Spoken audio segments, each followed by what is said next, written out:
طرح جو لوگ اپنے فیس بک کے اوپر اور اپنے واٹس ایپ کے اوپر عید غدیر کا سٹیٹس لگاتے ہیں تاکہ لوگوں تک وہ پیغام پہنچے کہ ہم عید غدیر منا رہے ہیں، جی اس پر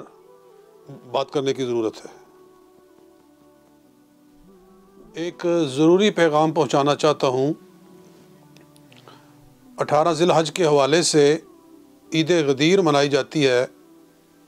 شیعہ لوگ بڑی دھوم دھام کے ساتھ عید غدیر مناتے ہیں، اور عید غدیر کا کنسیپٹ ان کا یہ ہے کہ نبی اکرم علیہ السلام جب حجۃ الوداع سے واپس آئے تو مدینہ شریف کے رستے میں ایک جگہ ایک مقام تھا غدیر خم، وہاں آپ اترے تھے اور آپ نے حضرت علی رضی اللہ تعالیٰ عنہ کی خلافت کا اعلان کیا تھا، آپ کی امامت کا اعلان کیا تھا،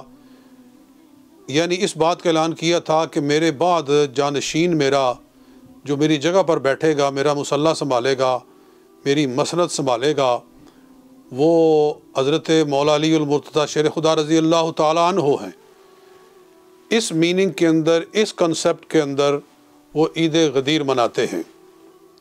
اور کہتے ہیں کہ نبی علیہ السلام نے اس موقع پر جناب مولا مرتضیٰ کا ہاتھ اٹھا کے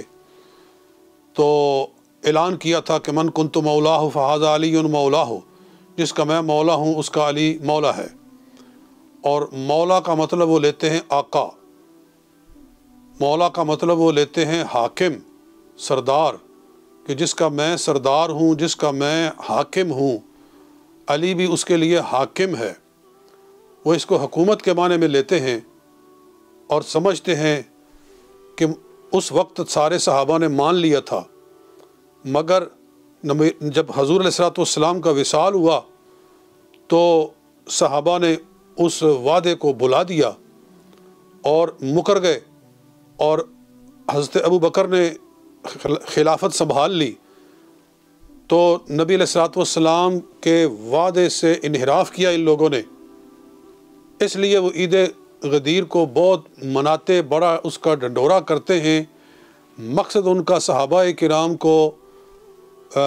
گالیاں دینا ہے، صحابہ کرام کو بدعہد بنانا ہے کہ انہوں نے نبی علیہ السلام کے عہد کو توڑ دیا، یہ ان کا سارا مقصد ہے۔ اور مولا کا معنی یہاں وہ سردار لیتے ہیں، مولا کا معنی یہاں وہ آقا لیتے ہیں، یہ ساری ان کی اپنی بنائی ہوئی باتیں ہیں۔ ہمیں افسوس اس بات پر ہے کہ کچھ سنیت کا دعویٰ کرنے والے، سنی کہلانے والے،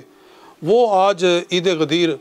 پر مبارکبادیاں پیش کر رہے ہیں، ایک دوسرے کو پیغامات دے رہے ہیں، تو اور اپنے آپ کو وہ بڑا دھڑلے سے سنی بھی کہتے ہیں۔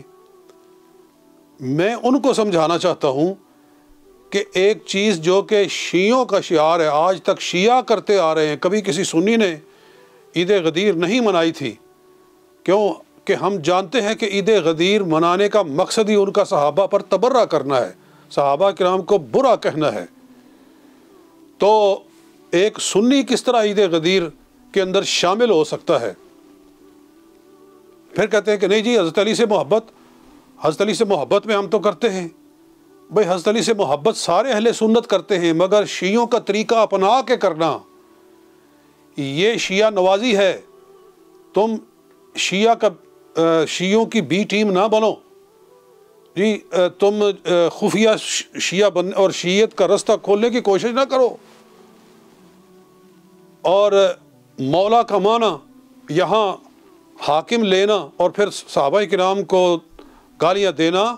یہ سراسر بے جواز ہے۔ یہاں مولا کا معنی محبوب ہے، محبوب، کیونکہ حضور کا پورا ارشاد کیا ہے، من کنت مولاہ فہذا علی مولاہ اللہم والی من والاہ وعاد من عاداہ۔ یہ بھی تو حضور نے ساتھ ہی فرمایا ہے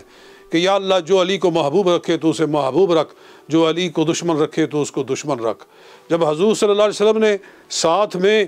یہ کہہ کے لفظ مولا کا معنی متعین کر دیا ہے، تو پھر اس کو دوسرا معنی کر کے لینا اور پھر اس کو اس طرح سے بڑھانا،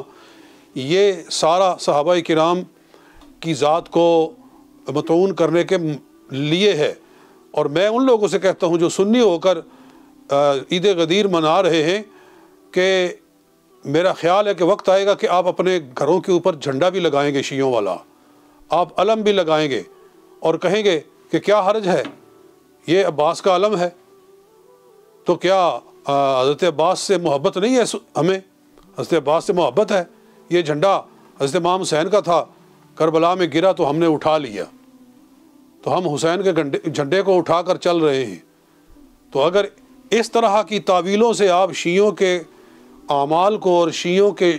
شعائر کو اپنائیں گے تو پھر تو آپ آہستہ آہستہ شیعت کے اندر اترتے جا رہے ہیں، اور جس رستے پہ آپ چلے ہیں نا، یہ رستہ آپ کو سیدھا وہاں شیعہ گڑھ میں پہنچا دے گا۔ اور پھر اسی طرح آپ تعزیہ بھی نکالیں گے، کہیں گے تعزیہ کا مطلب کیا ہے؟ حضرت امام حسین سے تعزیت کرنا، جی تو آپ امام حسین سے تعزیت کر رہے ہیں اور تعزیہ بھی نکالیں گے۔ تو خدا کا خوف کرو اور اس طرح کی حرکتیں کر کے اپنے آپ کو مشکوک نہ بناؤ۔